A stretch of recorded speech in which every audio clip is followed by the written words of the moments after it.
So today's the day that I will finally get to meet Dorothy, the director, in my studio to run through all of the tracks so far. Now, I completed everything except for the folk dance, but I have been working on that this morning, and so far I've got, well, it's not the whole thing, I don't think, but it's certainly a start. Let's just play this. So I've got a couple of guitars and then a violin and a clarinet 9.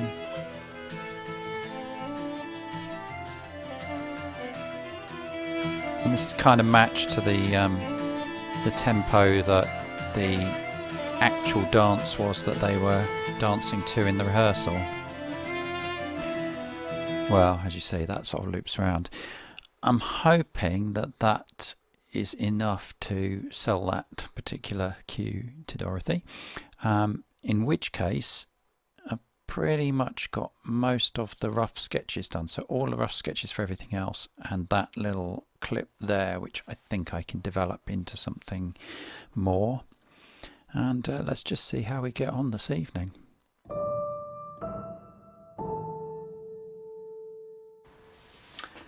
Right, so we're on November the 4th now. I'm going to be doing some more work today, but I just thought I'd give you an update on last week's meeting with the director. 4 of the tracks were signed off as they were, so that was great. Then I had one cue, Into the Dark, which Dorothy wasn't quite so keen on the cello line at the beginning, so I'm going to be creating a new version of that with woodwinds taking that line. I think the problem was that she felt it was just a little bit too bold, that we needed to soften it up a little bit. I was making notes as I went along as we played through each cue. Yeah, so take out the cello, try flute and clarinet, not so complex a melody. So that will be fairly straightforward. And of the other 2 cues that there were some adjustments on, I slightly got it wrong, I think, on the link between Acts 1 and 2. And that's page 24. With that one, which was a linking theme, nothing happening, so I regret for a lack of action. I was given quite a few notes here. There's boredom, that one of the characters is dysfunctional, the 2 servants are having a fling, so they're behaving badly. There's a lack of resolution, and it's a slightly discordant or dysfunctional feel, so that cue just wasn't quite right for Dorothy. So I will be working on a new cue for that one, so that will be slightly more important. But the other thing is that the final cue between Act 3 and 4 was actually an interpretation of that one. So I don't know if you remember, but I slightly adjusted it to make it a bit more up-tempo. So that is a problem because we don't want to use that piece of music either. But what Dorothy has suggested is she really loves the cue that goes underneath the dialogue, which is quite gentle, and is wondering whether we could reuse it. There's been some budgetary issues as well, which I won't go into in any detail, but we have slightly less money, slightly less budget for the production than we had before.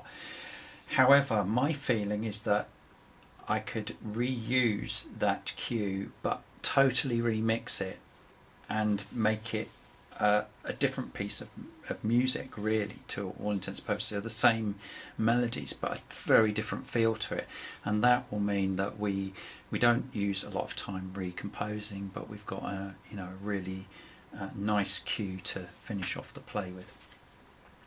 So I'm going to get on with all of those. So it's just those 3 cues, 1 slight adjustment, 1 rewrite and 1 remix, and out of 7 cues I'm more than happy with that. You really do, as a composer, have to respect the director's wishes and don't take anything personally. If they don't like a cue, it's not working for them.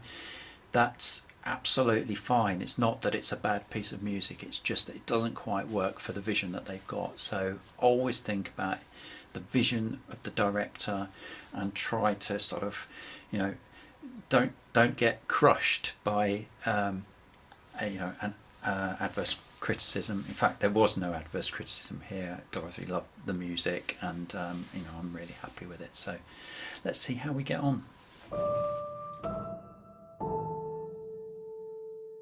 So I'm just going to go through the cues that I've done during the course today. It's the end of the day and done pretty well. The first one was to adjust the Into the Dark cue.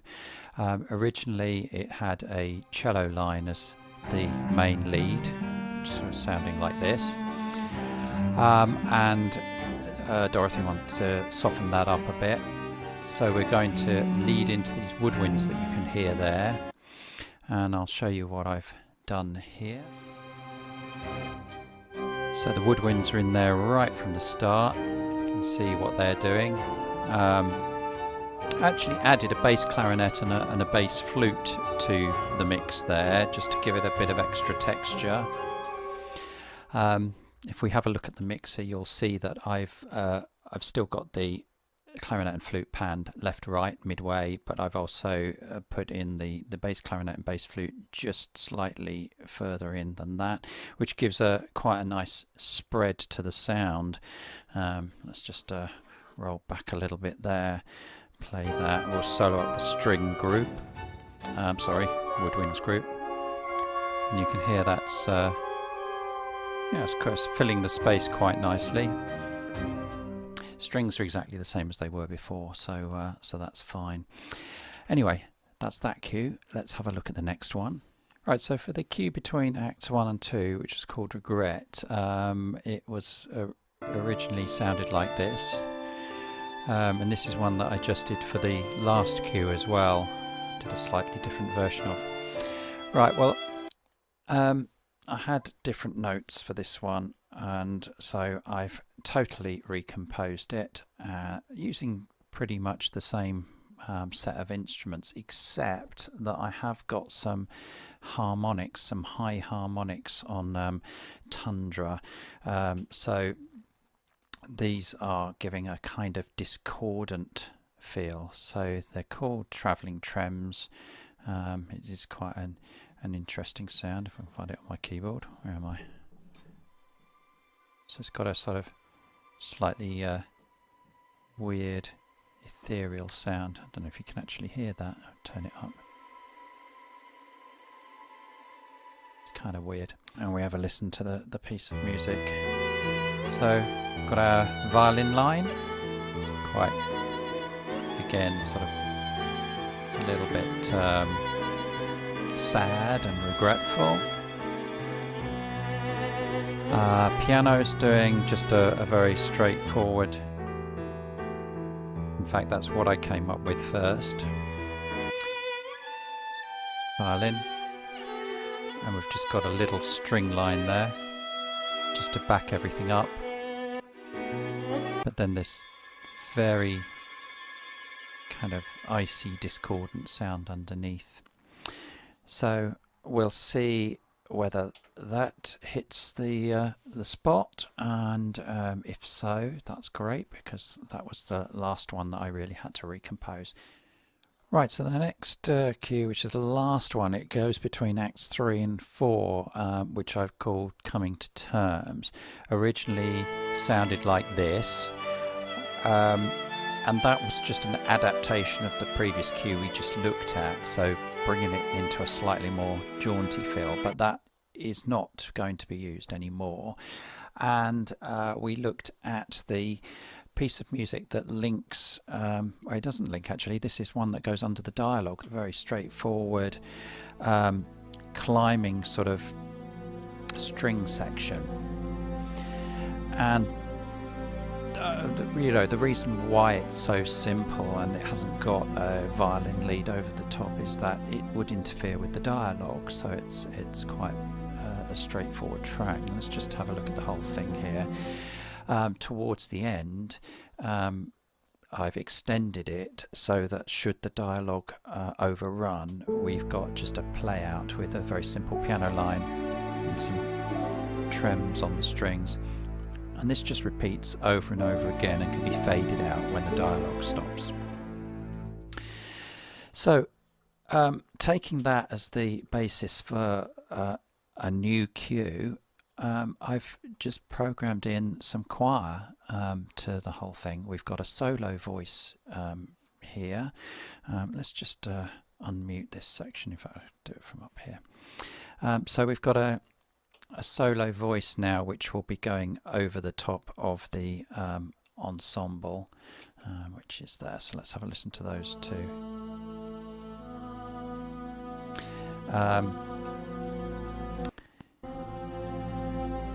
So there we go with that.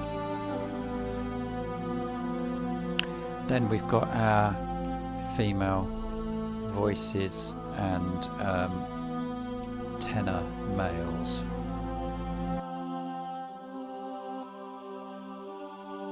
And you can hear that they're panned left and right. Then we've got our bass male. So together they sound like this.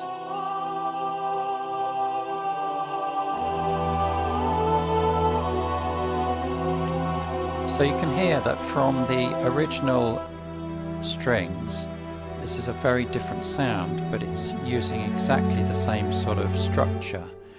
So if I was to highlight all of these and we have a look at what we've got there, it's the same as the string lines would be.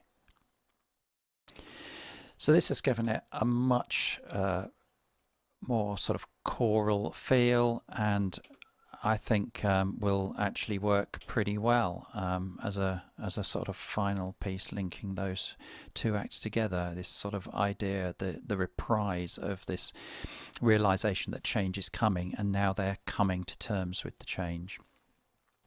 So that's it. That's all of my cues. So they all go off to Dorothy now.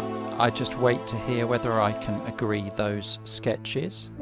And if those sketches are fine, then we go on to the full arrangements. Obviously I can start working on the full arrangements of the ones that have already been agreed, which is 4 of them, but that's all I can do today. We're on November the 4th. We've got exactly a month before the opening of the play, so I think we're on the right track. There's no one there. I must have been seeing things. Just there on the right by the turning towards the little chapel. A little white tree was all bent over and it looked like a woman.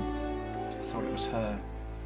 Such a beautiful place, all that blossom so thick and white and the sky so blue.